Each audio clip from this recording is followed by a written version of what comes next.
Materi kali ini kemarin, mohon maaf ini agak mendadak pemberitahuannya, jadi kita dari beberapa master di sana mungkin terlalu sibuk ya, jadi saya mungkin dianggap paling nganggur disuruh datang ke sini untuk berdiskusi dengan saudara-saudara untuk mulai implementasi gimana teman-teman startup itu mengimplementasikan POS atau free open source software dalam kegiatan startup mereka atau di dunia bisnis atau perusahaan mereka. Sebelumnya mungkin bisa saya perkenalkan, nama saya Agung. Saya berperkenalan pertama kali dengan dunia open source khususnya Linux itu sekitar 11 atau 12 tahun yang lalu di Bandung. Waktu itu saya mengikuti sebuah workshop college singkat 6 bulan tentang webmaster Linux base di Bandung E-Commerce College Bandung di Jalan Dago. Kalau waktu itu mungkin sekarang masih ada atau enggak college-nya, saya kurang ngerti. Sudah lama sekali, waktu itu tahun 2000, sekitar tahun 2000.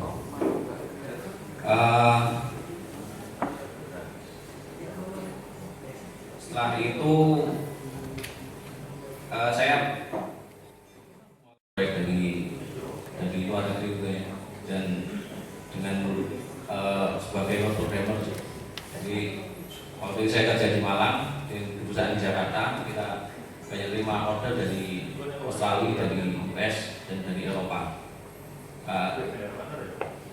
Dan banyak waktu itu juga digunakan teknologi open source yang seperti utamanya di untuk web server dan development tool. Saya kira itu nggak jauh, nggak akan lepas banyak dari open source. Sebagai gambaran awal mungkin dari penggunaan open source di dunia startup, kita bisa lihat dari dua sisi, yaitu pertama sebagai user. Jadi POS yang sudah ada dikembangkan itu kita tinggal implementasikan, dan yang kedua sebagai di industri sebagai developers. Jadi ada beberapa isu di sana yang ingin kita mungkin nanti kita bisa diskusikan. Sebagai selain open source, tentunya di sisi lain kita melihat open source sebagai solusi dari software proprietary yang selama ini banyak digunakan di dunia usaha. Dan namun di sisi lain itu akan sangat dengan menggunakan software proprietary itu banyak akan menguras sumber daya dana dari perusahaan. Tentunya seperti itu. Dengan adanya open source, utamanya value awal yang bisa kita dapatkan yaitu dengan infrastruktur acquisition yang sangat lebih murah, bahkan gratis di awal. Tapi dari sisi lain sebagai pengguna ada beberapa isu, contohnya masalah support dari beberapa vendor open source software itu mungkin sebagai dunia bisnis yang dikejar dengan target timeline yang sangat ketat, itu akan kesusahan jika tidak ada lokal support yang membantu di sana. Yang kedua masalah localization, contohnya banyak sekali software ERP mungkin yang banyak diterapkan di perusahaan, itu mereka belum mengimplementasikan untuk localization. Jadi sistem mereka masih menggunakan bahasa Inggris, sedangkan mungkin tidak semua perusahaan sumber dayanya sudah menguasai bahasa tersebut, atau di sistem keuangan dan lain sebagainya.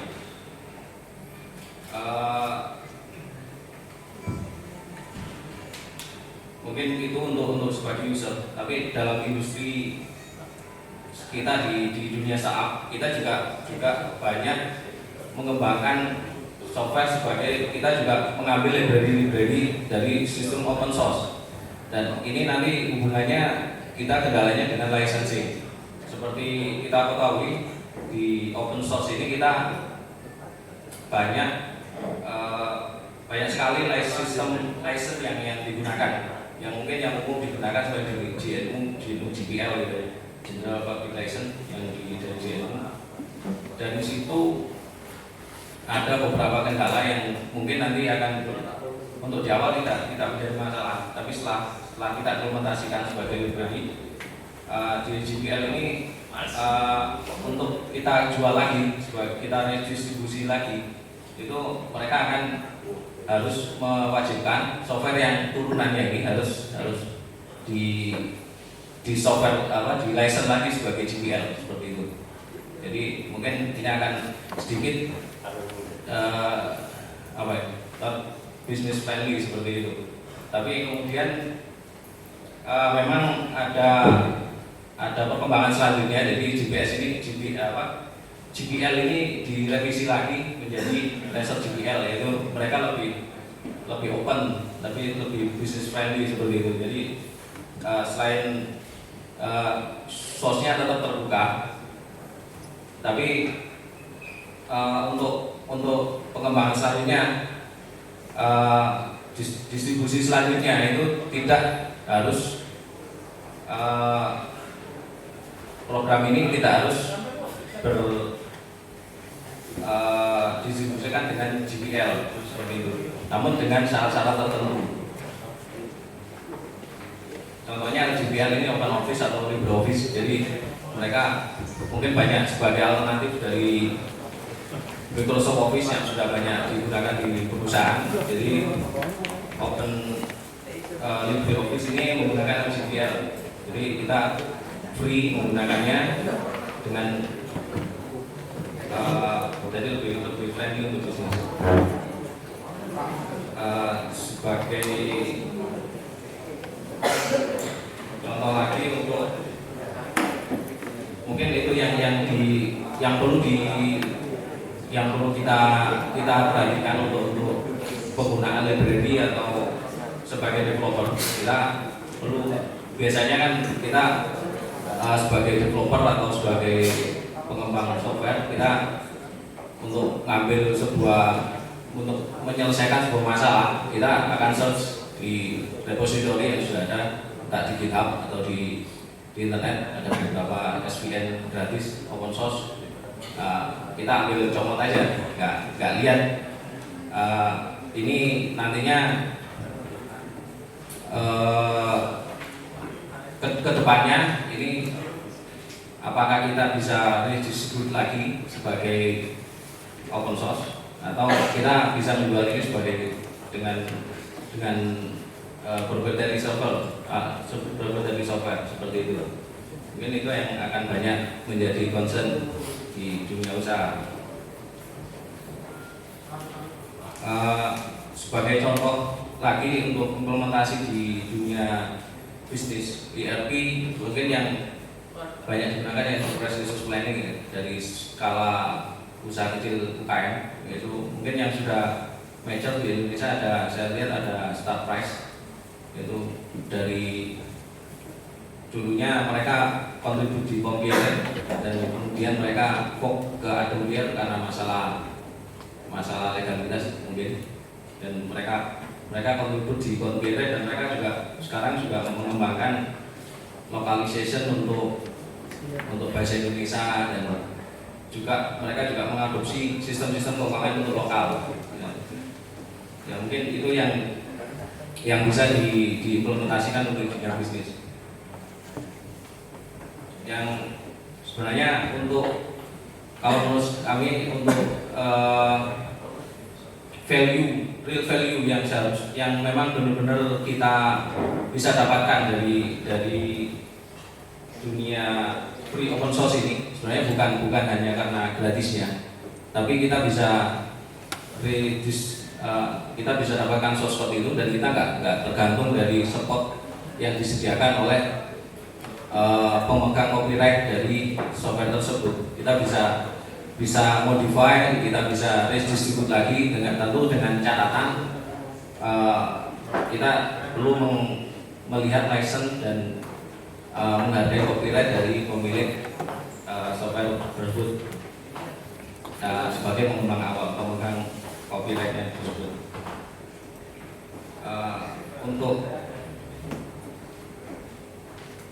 contoh lain mungkin yang dari mungkin kami bisa ceritakan sedikit dari perusahaan yang kami jalankan sendiri, yaitu di jakarta.com.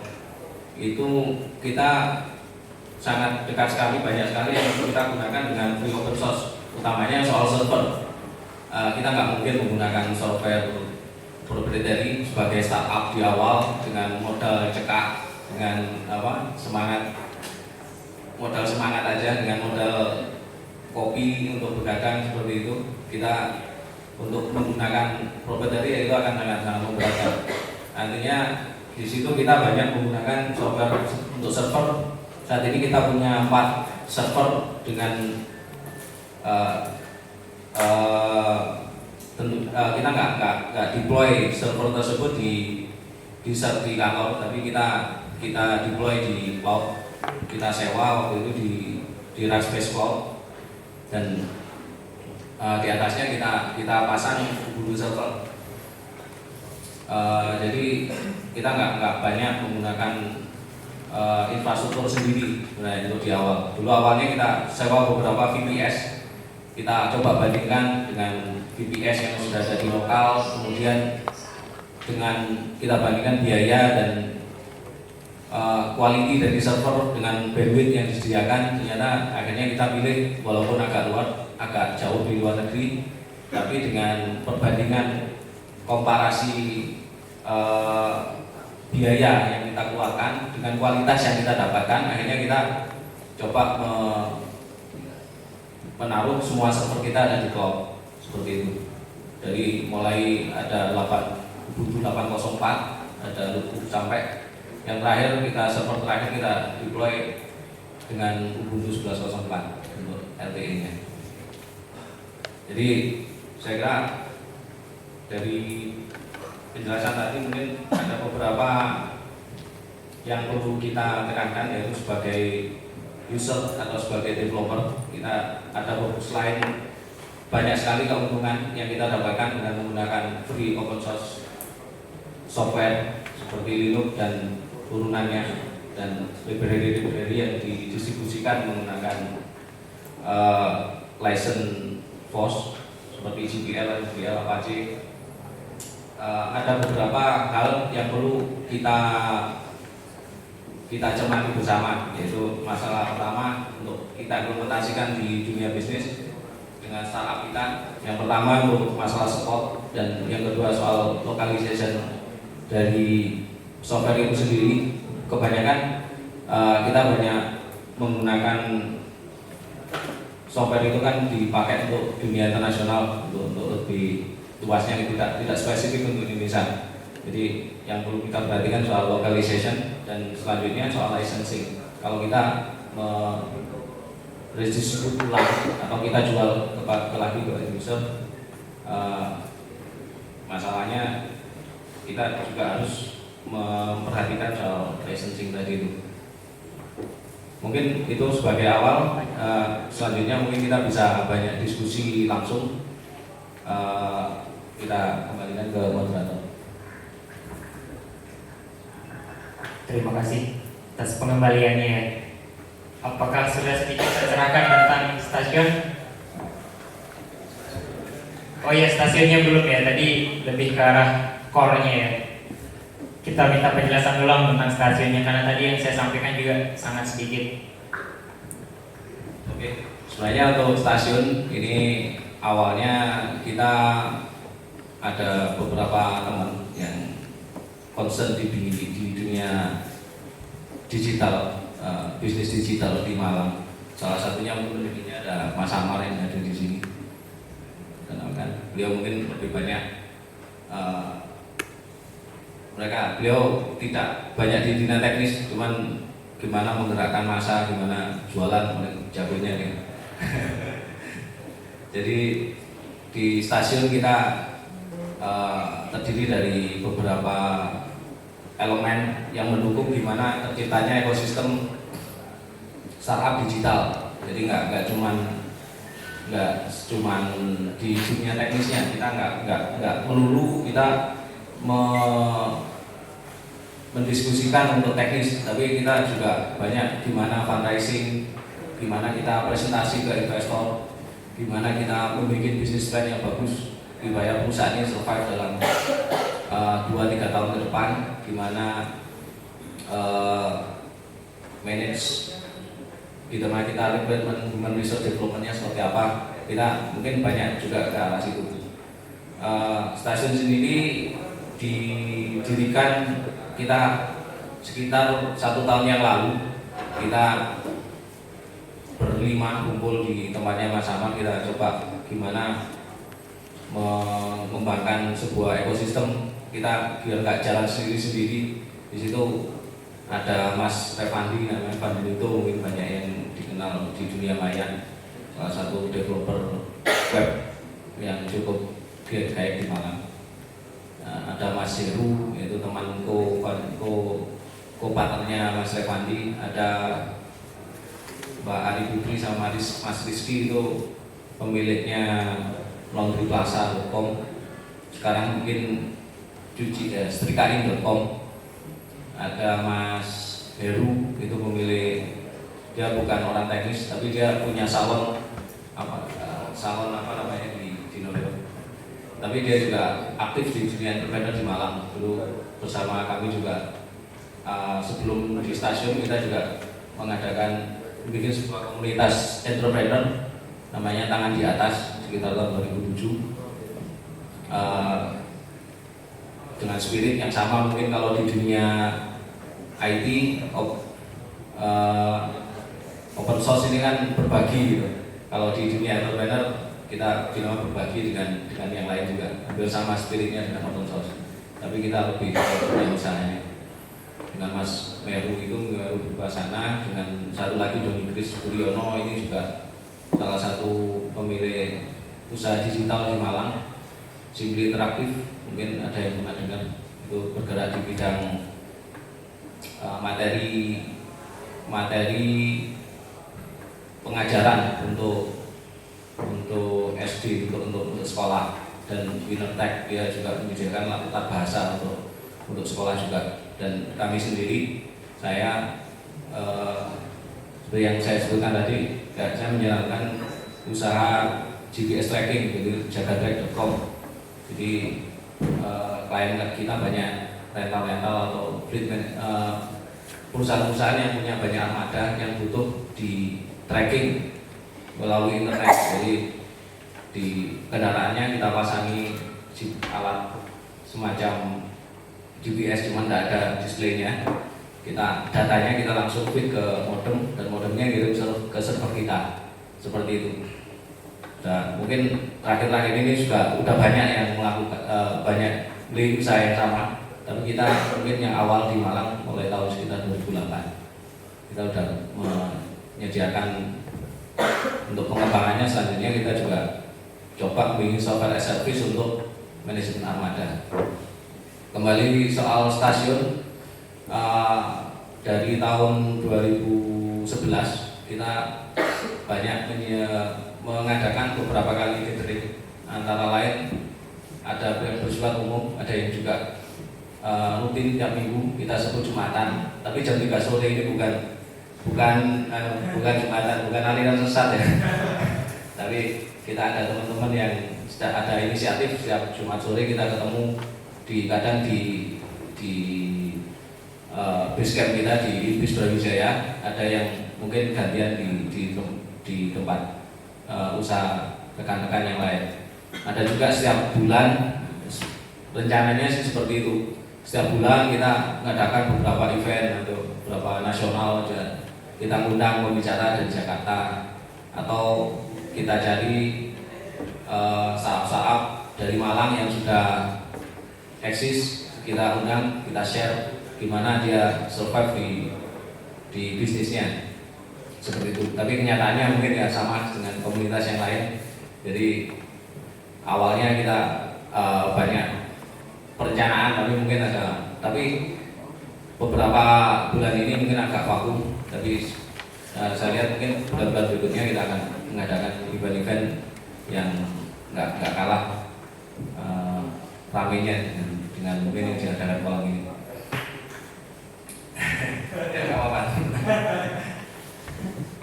Mungkin untuk melengkapi mungkin Mas Ahmad bisa nambahin ya. Mungkin ini ketua ketua stasiunnya dan di sini mungkin banyak bisa nambahkan kegiatan-kegiatan apa yang akan kita lakukan selanjutnya.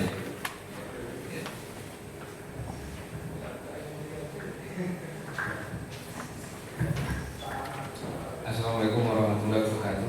Waalaikumsalam warahmatullahi wabarakatuh. Ya, perkenalkan nama saya Ahmad. Kebetulan sejak pendirian stasiun tahun 2011 Maret ini saya ditunjuk oleh teman-teman mewakili stasiun untuk bagaimana caranya membuat komunitas itu menjadi sebuah komunitas yang punya sinergi yang bagus dari seluruh komponen industri digital yang ada di Malang. Karena waktu awal pertama kali kita saling kumpul itu spiritnya cukup besar, mengingat potensi industri digital di Indonesia ini cukup luar biasa. Mulai dari gegap-gempitanya sebuah startup kecil yang dilakukan oleh mahasiswa DO itu kemudian menjadi sebuah perusahaan multi triliun rupiah yang biasa dipakai oleh kita semuanya, Facebook, itu menjadi ilustrasi yang sangat kuat bahwasanya memang industri ini luar biasa, di mana skalabilitas dan pertumbuhannya jauh bisa sangat lebih cepat daripada industri yang ada saat ini. Sampai sekarang saya sendiri belum bisa melihat bisnis yang lebih cepat daripada industri itu, di mana hanya dalam butuh waktu 3 tahun nilainya bisa mencapai triliun. Tumbuh lagi banyak industri yang sejenis sosial media, Twitter dan sebagainya. Tapi setelah itu model bisnis yang berbasis digital ini bisa sangat variatif.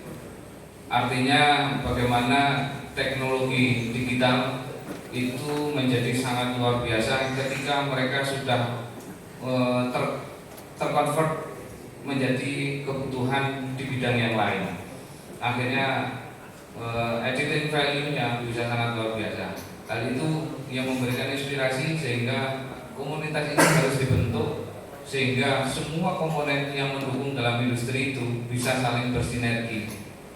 Entah itu dari sisi teknikal di dunia IT-nya sampai pada dunia teknikal di bidang yang lain yang membutuhkan tenaga IT, dan juga bagaimana kombinasi tenaga IT dengan bidang yang lain ini menjadi sesuatu yang luar biasa. Itu adanya middleman seperti manajemennya, marketingnya dan sebagainya.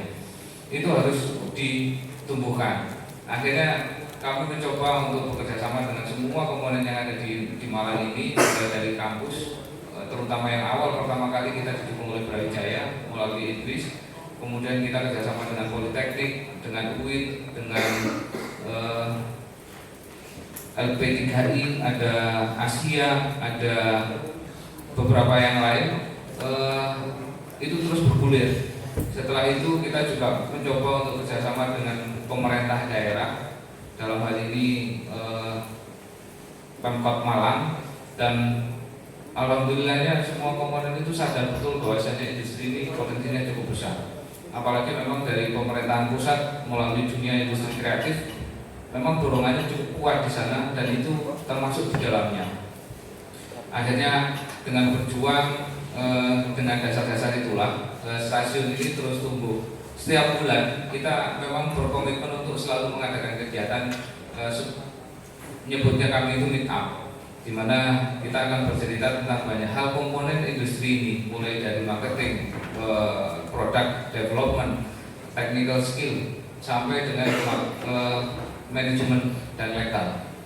Dari semua komponen itu harapannya perspektif kita dari para pelaku industri digital di Malang ini bisa lebih lengkap dan kemudian bisa mengimplementasikan dalam bentuk model bisnis baru, starting up new bisnis basis digital yang mungkin bisa memberikan pengaruh yang cukup bagus di Malang, apalagi di Indonesia.